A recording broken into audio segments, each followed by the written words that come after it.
Doutor Elcírio, obrigado por nos receber. Bom dia. Obrigado, bom dia. Sempre à disposição. Como que o senhor está acompanhando esse julgamento? O que dá para falar neste momento? Primeiramente, quero te cumprimentar aqui pela iniciativa, por fazer essa forma de mídia, essa forma de podcast, né? Que é a melhor forma hoje em dia de fazer mídia, mais democrático, mais amplo. Bom, temos acompanhado aí o julgamento. Depois de um longo tempo, o judiciário vai maturando e vai chegando no seu procedimento final, que é dar uma sentença de mérito, tanto aí mais nessa questão criminal, para que se tenha uma posição final, chega nesse momento, que é o momento da sentença, depois de ter ouvido todas as partes, todos os advogados, com suas defesas, ouvido o Ministério Público, o São Paulo Gonet, com toda a materialidade das provas levantadas pela polícia, pelas investigações da polícia, do Ministério Público, é apresentado tudo isso perante um juiz que ao final dá uma decisão de mérito, uma sentença para dizer absolve, é culpado, não é culpado, se é culpado, condenado, se é condenado, qual é a pena, e encerrando isso, né, vai para a execução final da pena para aqueles que forem condenados, e também vai aqueles que serão absolvidos, aqueles que vão provar lá perante o tribunal, perante a justiça, perante um juiz, perante o sistema judiciário, de que não é culpado porque não teve provas, ou não é culpado porque não cometeu o ato, ou não é culpado porque não teve materialidade, né? Então são esses elementos que vão estar envolvidos nesse julgamento, também do ex-presidente Jair Bolsonaro e de vários outros que nesse momento estão divididos num núcleo mais político, né, da acusação como um todo. Quando a gente fala sobre essa trama golpista, sobre esse julgamento, alguns têm dito, doutor, que está havendo exagero, que Bolsonaro não deve, não tem, e outros também. Como é que o senhor vê isso? O senhor acha que não está havendo nenhuma perseguição política nesse momento? São várias técnicas de defesa que as partes apresentam, né? E quando você está fazendo uma defesa para defender o direito à liberdade, o direito de uma absolvição, no nosso sistema penal vale todas as matérias de defesa. Vale inclusive você questionar o procedimento, se o procedimento, as ferramentas utilizadas, os procedimentos que são tomados, tanto na fase de investigatória, como na fase acusatória, e até o final, cabe discutir tudo isso democraticamente, dentro de uma maneira respeitosa. Então, é muito difícil que alguém que seja condenado vai concordar com a condenação. Só tem uma coisa que agrada o acusado, é a absolvição.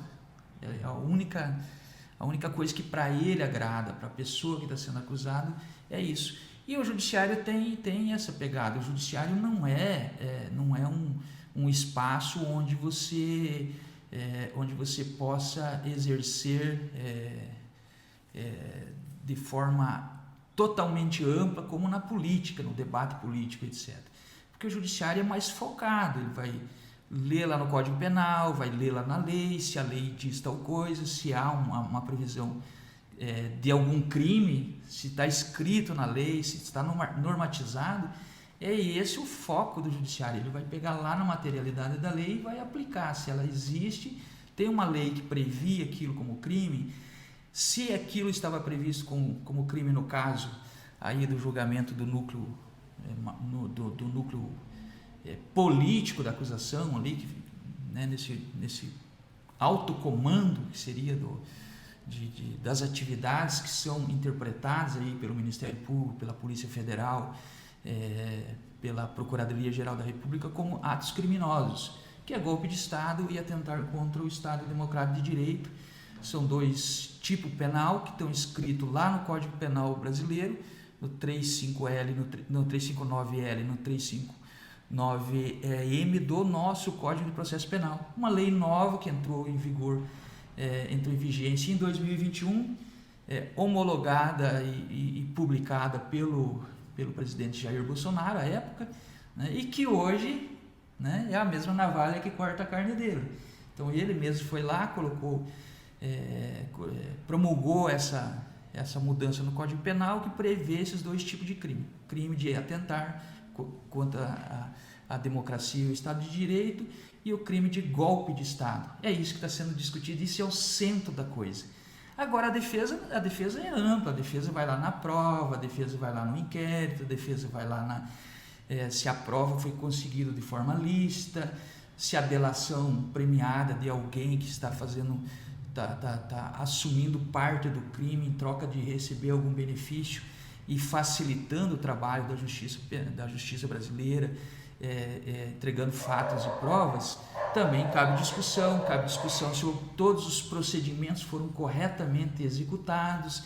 Então tudo isso cabe, mas também cabe o debate lá no núcleo central, né? Houve ou não houve materialidade, autoria no 359L do Código de Processo Penal, se houve ou não houve materialidade no 359M do Código Penal, que são esse é o bojo, esse é o centro das coisas. E pelo que eu vi e acompanhei na defesa ontem, não tem nenhuma acusação de nenhum dos advogados, nem do Anderson Torres, nem do Ramagem, nem do coronel, me fugiu o nome dele, Garnier, né? Nem do Anderson Torres, nem do Mauro Cid, que fez delação premiada. Nenhum deles foi técnica de defesa de nenhum dos advogados dizer que é uma conspiração, né? Que está havendo uma conspiração, uma perseguição política. Então ontem, no que foi apreciado, no que foi julgado, não tem essa narrativa de perseguição política pelas defesas. Estou olhando só pelas defesas. O que as defesas fizeram perante o tribunal? Não trouxeram elementos políticos, não politizaram o debate final, condenatório, nas alegações finais, apresentando essa tal teoria de conspiração, de perseguição. Foram muito técnicos, foram muito gentis com os juízes, muito gentis com os ministros que estão fazendo a apreciação e vão dar o voto no final. E para o senhor, está claro que houve realmente a tentativa de golpe? A ideia era essa mesmo? Olha, se você olhar para a previsão legal, houve, né? Está lá presente a materialidade, né? Em vários e vários atos, né? Desde daquela mobilização militar no 7 de setembro, onde até ficou escandaloso, porque a Marinha colocou seus equipamentos na frente do tribunal do STF, né? Colocou desfiles militares lá, que foi a época que ficou fumaceando lá alguns carros de combate muito antigos, muito, né? Uma aparelhagem muito antiga e praticamente inoperante. Aquilo ali já tinha essa conotação, teve voos rasantes de aeronaves militares por cima do STF, houve paralisação de caminhoneiros, mobilizações para que causasse um caos econômico no país, houve acampamento na frente dos quartéis, né? Nesses acampamentos nas frente dos quartéis, inclusive aqui em Cascavel foi muito intenso, né? Teve conflito popular na frente do acampamento, mas havia esses acampamentos no Brasil inteiro, e nesses acampamentos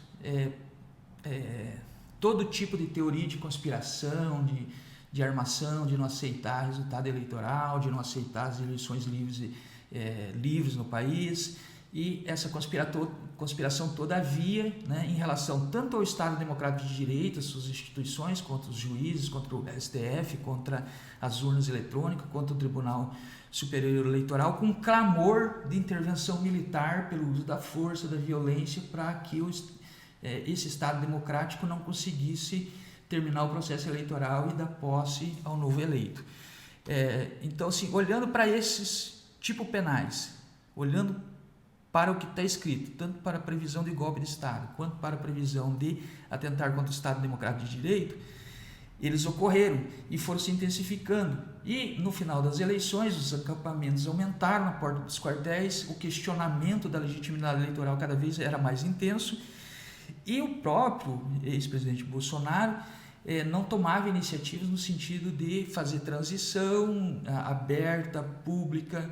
Ele era aconselhado, inclusive ficou claro ontem no depoimento do general comandante das forças militares, escreveu um discurso de transição, de dando posse para o eleito, parabenizando o eleito, que o presidente Bolsonaro se recusou a fazer. Então incentivava, tanto pelo silêncio, pela omissão, e acontecendo cada vez atos mais violentos, como um planejamento de bomba no aeroporto de Brasília, que seria um horror para o país, seria um tsunami de combustível incendiário dentro de um dos maiores aeroportos do Brasil. Na virada do Natal, na noite de Natal, teve aquela depredação e tentativa de invasão da Polícia Federal, da sede da Polícia Federal em Brasília, um quebra-quebra, incendiaram o ônibus, viaturas da Polícia Federal, teve atentado, uma pessoa que chegou a se suicidar na frente do STF, né, que morreu lá, envolvido nesse protesto, e daí culminando isso tudo numa grande revolta popular no dia 8 de janeiro, com aquelas cenas que todos nós vimos, depredação, muito ódio, muita raiva, muita quebradeira, muita agressão, né? E com o presidente Bolsonaro, então, fora do país, quieto, calado, torcendo para que desse uma viravolta. E como ficou claro também no depoimento dos 3 comandantes das forças, né? Apenas o Garnier, que era o comandante da Marinha, negando, mas os outros 2 generais comandantes da Força Militar do Exército Brasileiro, que é a maior força, é a grande corporação, né, das Forças Armadas Brasileiras, e o Batista, né, o ministro, o general de 4 estrelas que comandava a aeronáutica, dizendo que o Bolsonaro apresentou para eles, né, um documento que eles se recusaram a sequer terminar de analisar esse documento, onde o comandante da Força Militar do Exército Brasileiro disse: olha, se o senhor continuar com esse seu caminho, eu vou lhe dar voz de prisão. Isso dito no tribunal perante o juiz julgador, o juiz relator. Então, assim, as coisas conspiram tudo para que a materialidade esteja muito presente. A Polícia Federal fez um trabalho exaustivo e o Ministério Público Federal, através do Paulo Gonet, que é a Procuradoria-Geral da República, apresenta isso, né, com muita consistência, com muita materialidade. Então a gente enxerga enxergo que está muito presente ali, né? Obviamente, um processo desse tamanho não é perfeito, vai ter falhas, mas essas falhas não são suficientes para que seja anulado todo o processo, mesmo com intervenção de outro país, que é um absurdo, mesmo com um caminho semelhante ao que vem adotando, que só prejudica mais ainda os acusados, porque fica muito claro uma coação, né? Você ameaçar o juiz, você está coagindo o juiz, e isso não dá certo em lugar nenhum, não dá certo com nenhum juiz aqui em Cascavel, nem numa cidade vizinha nossa aqui, e não vai dar certo lá em Brasília também. Se você está sofrendo um despejo, se você está sofrendo uma acusação penal, a pior das situações que você pode construir contra você mesmo é atacar o juiz, né? Atacar a pessoa que vai te julgar ali no final. E como demonstração de respeito, qualquer profissional advogado vai dizer: olha, vamos respeitar o judiciário, né? Porque é a última palavra, depois dele não tem mais o que fazer, a gente tem que respeitar, porque tudo que deveria ser construído antes em termos de consenso, de acordo, de possibilidade, já se esgotou e o judiciário vai dar o canetaço final. E aí ele vem no mérito, e o mérito é tirano. O mérito não é uma coisa onde as pessoas concordam. Sempre uma das partes vai discordar. Se elas não entrarem num acordo antes, vai discordar do mérito, porque o mérito é tirano. O mérito vai impor. Agora, doutor, aqueles que foram condenados lá do 8 de janeiro, pessoas condenadas a 17 anos, 14 anos, não houve exagero ali também naquelas punições? Olha, assim, as punições, elas não são exageradas, do meu ponto de vista, porque elas são previstas.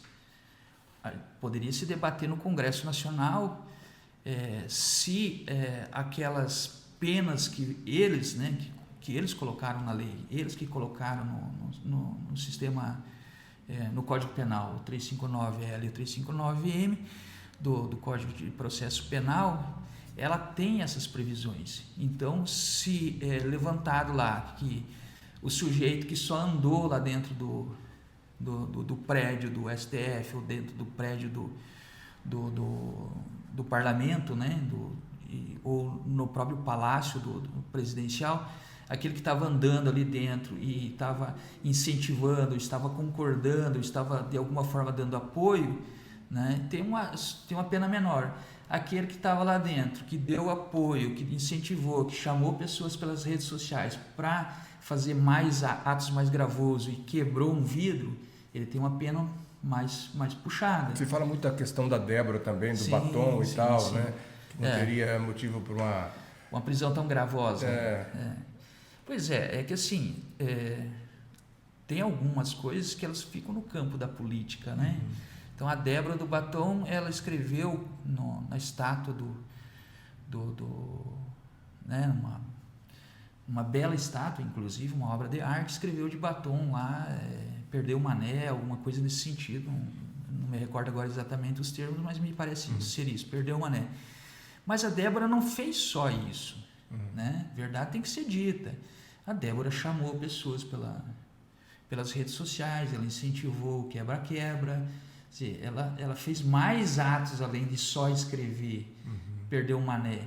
Escrever, perdeu o mané, afetou ela muito pouco, inclusive, na soma da pena, porque é uma pena menor que a depredação de patrimônio histórico, né? Lesão ao patrimônio histórico. Então, se a gente tem um patrimônio histórico declarado, não pode ninguém lá escrever nem de caneta, nem de lápis, nem de giz, né? Só que a pena a respeito do fato dela ter escrito na estátua foi muito pequena. O que causou um aumento muito grande da pena dela foram os demais atos que ela fez, a entrada dentro do plenário do STF, né? Mexendo nos móveis quebrado. Tem um conjunto de fatores. Tem um conjunto de fatores que foram sopesados. Quando a gente fala sobre a politização do judiciário, a gente ouve muito, no passado a gente não ouvia falar muito do STF. O próprio Alexandre de Moraes, alguns dizem, tem esticado demais a corda, tem avançado em alguns pontos, até discute-se o afastamento dele. Aliás, um outro problema que o Brasil questiona, muita gente questiona, alcançou lá o número de assinaturas e aí o presidente não leva. Quer dizer, o Senado é omisso, leva coloca o pedido lá, aprecia, faz o encaminhamento, se for afastado, mas a maioria é como se tivesse rabo preso. Alguns dizem, não, o Senado, os senadores têm rabo preso e têm medo também. Então, o judiciário, ele acabou perdendo credibilidade. Isso é ruim, traz insegurança jurídica. O Alexandre de Moraes não está, de fato, esticando muito a corda, doutor? O Alexandre de Moraes, ele tem uma tradição, inclusive tem uma tradição que vem se tornando muito forte dentro do STF, que foram a presença de ministros que vieram da carreira da promotoria, né, que tem mais essa pegada mais acusatória, que tem essa pegada mais penal mesmo, mais criminal. Tanto isso aconteceu na época do Mensalão com o Barbosa, como acontece agora, né? São tradições que compõem o STF o Alexandre de Moraes é um grande constitucionalista. Qualquer estudante de direito dos últimos 20, 30 anos no Brasil estudou os livros do Alexandre de Moraes, tanto na leitura constitucional, etc. Mas ele vem dessa carreira do Ministério Público, então ele é muito mais incisivo, ele tem essa pegada mais acusatória, né? Quando a gente tem um perfil de ministros que vieram mais da advocacia, diminui um pouco essa pegada e aumenta um pouco a pegada da defesa, né? Do ponto de vista das garantias, das proteções das defesas. Então há muito questionamento, sim, mas o juiz ele se atém à lei, à regra. Ele pode até endurecer, mas é a regra. E a regra não foi feita pelo Alexandre de Moraes. A regra não foi eleita pelos ministros do STF. A regra foi eleita pelo parlamento brasileiro. né? Agora, mas daí vai dar interpretação, né? Quer dizer, um pode direcionar para cá, tanto é que os ministros, isso é democracia, né? Eles divergem. Eles divergem. Então, a lei é a mesma. Eu estou falando do ponto de vista da pegada interna de cada um. Por exemplo, atentar contra o Estado Democrático de Direito. Então, como é um crime tentado, tem uma previsão lá no 14.2 do Código de Processo Penal que vai dizer que há uma redução de 1/3 a 2/3 da pena. Então, não vai poder reduzir mais do que isso ou menos do que isso. O juiz vai se ater, então a margem de interpretação dele é: eu reduzo 1/3 ou reduzo 2/3. Quanto menor e menos grave forem os atos individuais, mais eu me aproximo do 2/3. Quanto mais atividades agressiva, quebra-quebra, atentado de bomba, quanto mais se aproxima do tipo penal, né, ele vai se aproximando de 1/3. Então essa é a margem que o juiz tem, não é uma margem infinita que ele possa esticar, ele só pode esticar de 1/3 a 2/3 na hora de reduzir, se é 8 a 10 anos, 8 a 12 anos. Quando ele vai aproximar, então ele vai fazer esse cálculo penal ali e pode dar divergência de interpretação entre eles. Um pode interpretar que determinado ato é mais próximo de 1/3, o outro pode interpretar que esse mesmo ato seja mais próximo de 2/3. Né? Então isso muda alguns anos na pena, dá 2 anos a mais, 2 anos a menos na soma das penas. Mas essa é a margem que o juiz tem. O juiz não vai poder dizer assim, não, eu vou aplicar aqui uma pena de redução pela metade. Não está em previsão. Eu vou aplicar aqui uma redução, vou dar metade mais outra metade se você aceitar determinada coisa. Essa margem o juiz não tem, seria ilegal se ele fizesse uma decisão assim. Aí sim ele estaria não seguindo a lei e fazendo uma outra coisa para a qual ele não tem poder. Então o poder do juiz é dado pelo parlamento. Agora, o que a gente precisa entender? Aí é uma outra questão. Por que o nosso judiciário está politizado? Por que aconteceu isso? Então eu tenho remontado aqui a partir de 2013, né? No Brasil teve uma grande mobilização popular, os atos de 2013, a primavera brasileira, né? E os atos de 2013 clamavam por mudanças no nosso regime, né? Combate à corrupção, combate aos crimes de colarinho branco, né? E o resultado dessas mobilizações populares trouxeram algumas leis. Primeira lei, a lei de leniência.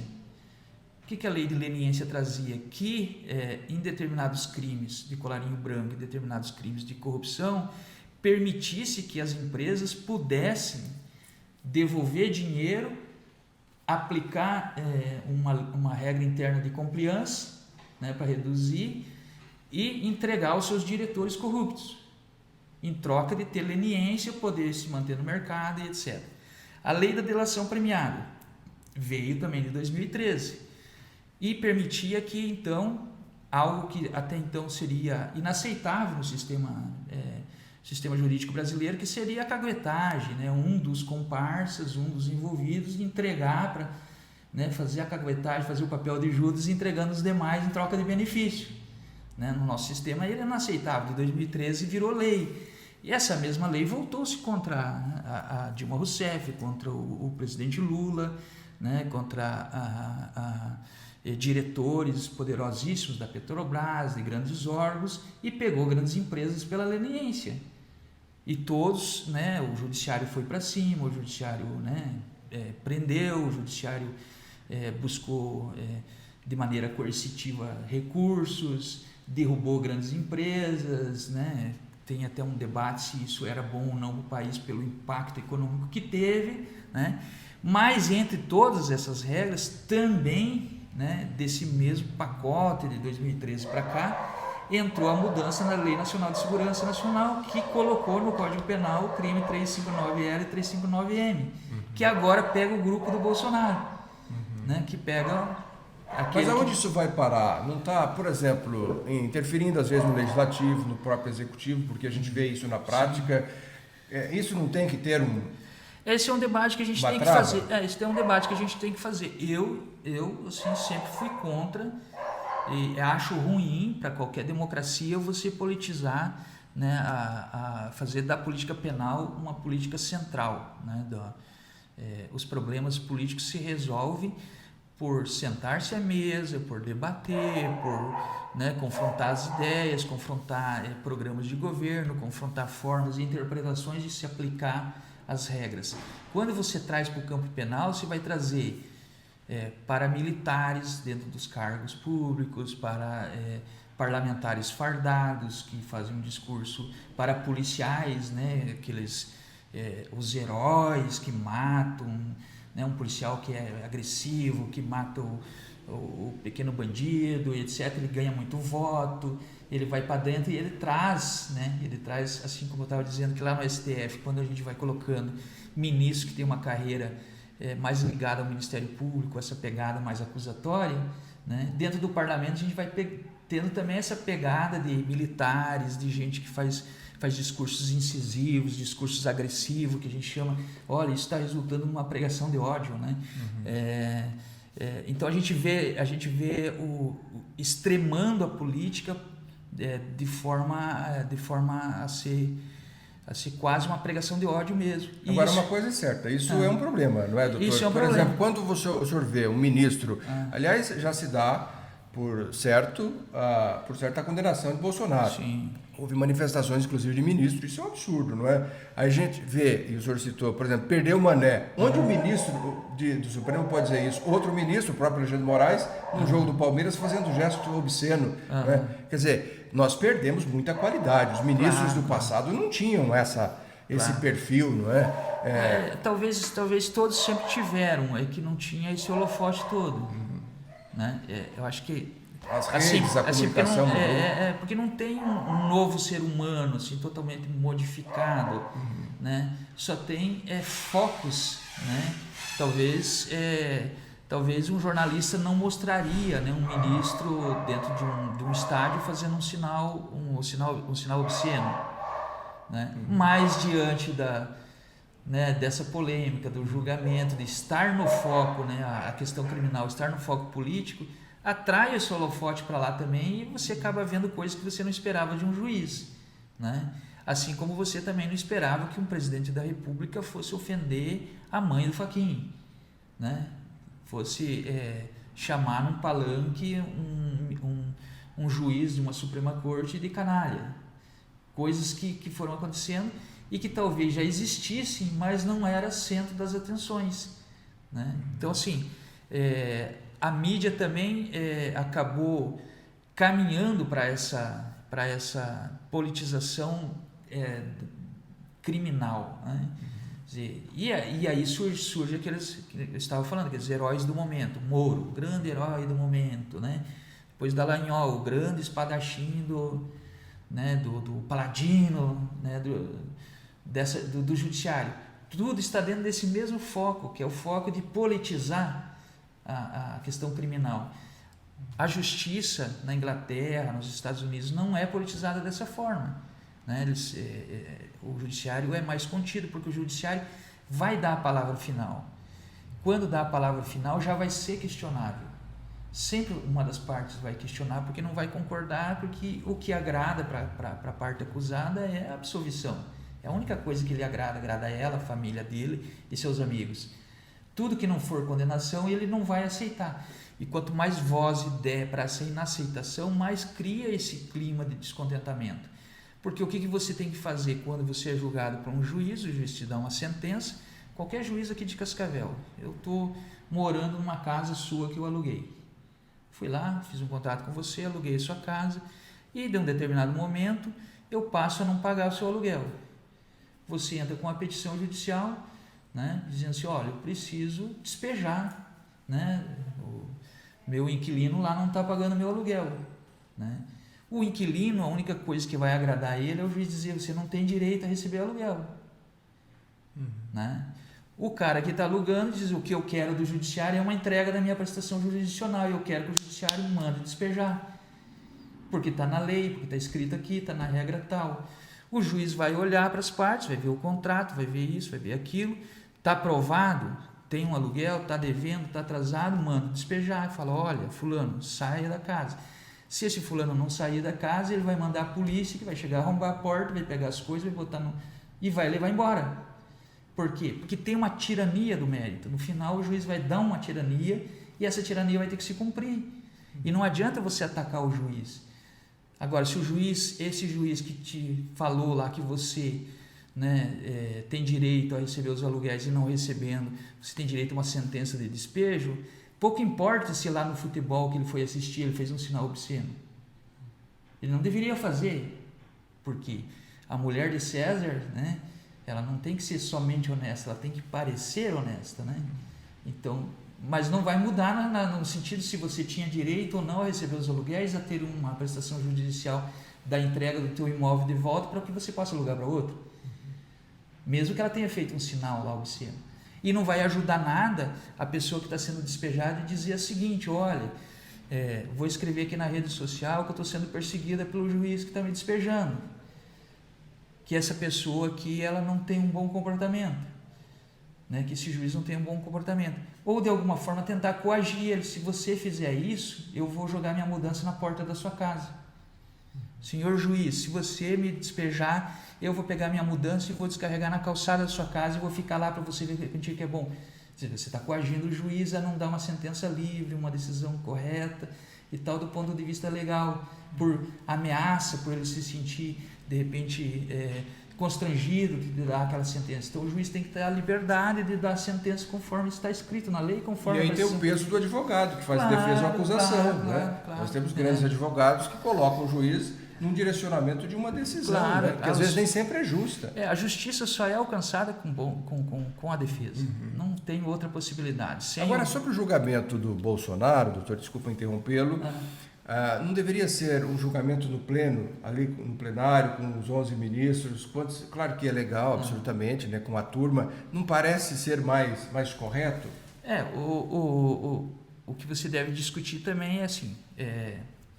É mais correto ter penas mais graves no Código de Processo Penal? Bom, quem faz a regra, né, não é quem julga. Né? Quem julga não é quem executa. Quem executa não é quem legisla. Então, assim, a gente tem um sistema de pesos e contrapesos. O que tem que ser aplicado é a regra que está vigente. A regra, eu não gosto da regra. Então, vamos debater essa regra para que ela possa mudar. Porque quando você exacerba, né, o campo político num debate criminal, e daí você começa, eu não concordo com essa regra. Pô, mas é a regra que está vigente. Né? Então, se em 2020 o regimento interno do STF evoluiu do ponto de vista normativo e colocou que as turmas julgam, eu só me contento com o plenário, né? Eu, do ponto de vista da defesa, eu acho melhor ter mais instâncias. Né? Primeiro na turma, depois um embargo infringente, para depois um embargo plenário. Né? Quando você diminui as instâncias, você diminui a possibilidade de defesa. Ainda que eu não vislumbro aqui o plenário, por exemplo, nesse caso, vai ter uma grande modificação. Mas só o fato de você ganhar mais tempo de recurso e tal, pode acontecer fatos novos que venham a te beneficiar. Né? Por exemplo, o que aconteceu com o presidente Lula. Estava condenado, estava preso, e veio fatos novos, que foi a quebra, né, do sigilo, a quebra do telemática ali via hacker, do Dallagnol e do Moro, que escandalizou tudo aquilo, mostrando que por trás daquela condenação, né, do ex-presidente, do presidente Lula, havia um conluio, havia uma conspiração que contaminava totalmente o processo, algo inadmissível em qualquer democracia do mundo. Agora, interessante, né? Com as delações e com tudo que foi feito, ficou comprovado, né? Muita situação ali, muitas situações ficaram comprovadas. Mas contaminou depois. Contaminou, aí ele se torna num ambiente diferente, quer dizer, livre. Claro, totalmente... mas assim, você tem que entender que às vezes a pegada do cara que quer ir lá para o plenário, então ele quer ganhar tempo para ver se dá tempo de acontecer alguma coisa assim. Né? E foi uma tentativa feita ontem no plenário da Câmara Federal, né, com um ex-assessor um dos juízes que foi assessor não é juiz, um auxiliar da Justiça, que era do gabinete do Alexandre de Moraes, da área de tecnologia, que foragido do país, entregou lá um documento alegando que haveria então contaminação semelhante ao que aconteceu no caso da Dallagnol e Moro, porque havia um processo paralelo lá feito pelo WhatsApp e tal, onde de fato as coisas seriam decididas. E teve o peso da competência, né? No Curitiba, o Paraná, a competência não era ali e tal. Né? Sim. Tinha, não, ali aqui no Paraná, aqui no Paraná tinha várias situações complexas mesmo, que aí os advogados mesmo já é como se matasse alguém, mas aí o processo foi mal feito, aí quer dizer, como se a pessoa não tivesse sido morta, né? Claro. Mas, assim, complicado. Mesmo que se você matar alguém e tem alguns crimes que prescrevem, né? Que não daria para você reabrir de novo, né? Então, assim, por isso que o judiciário tem que ser uma coisa muito bem feita, muito bem trabalhada, para que o erro judicial pode beneficiar um criminoso. Agora, se tem uma coisa que qualquer operador do direito não admite, é que um inocente seja culpado. Isso. A gente até admite que um culpado possa se beneficiar de algum erro e tal e ficar impune, mas jamais a gente pode aceitar que uma pessoa inocente pague como culpado uma pena na qual isso é inaceitável para qualquer operador do direito, porque ela é uma questão mais filosófica central na moral. E nesse caso o senhor entende que o Lula então era inocente? Eu entendo que obviamente o Lula cometeu vários erros políticos, né? Entendo dessa forma. Porém, no ponto de vista criminal mesmo, não foi conseguido alcançar nenhuma prova, né, que alcançasse ele de alguma forma, né? Bolsonaro vai ser condenado, se fala, com mais de 40 anos, né? Mais de 40 anos de prisão. O senhor entende que seria uma pena justa? Assim, a pena justa é a pena que está prevista, né? Você não pode senão cada um vai ter na sua cabeça a pena que você deve ser aplicado, né?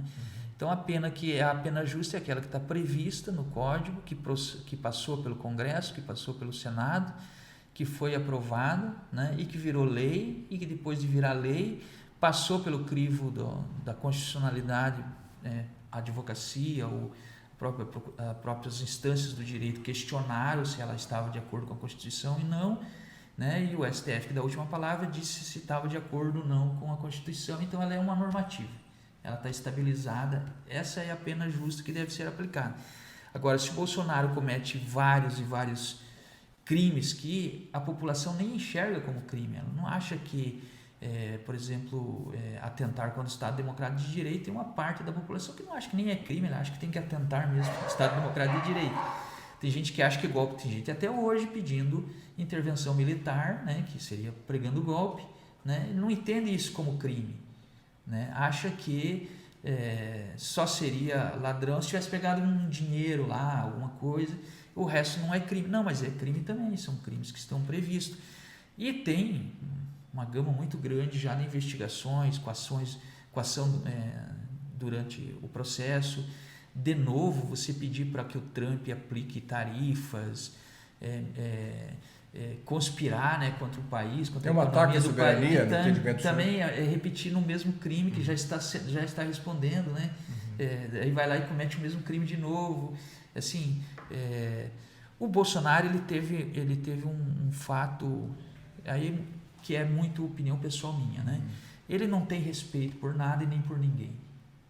O Bolsonaro não respeita militar, o Bolsonaro não respeita vizinho, o Bolsonaro não respeita um jornalista, o Bolsonaro não respeita adversário político, o Bolsonaro não respeita juiz, o Bolsonaro não respeita ninguém.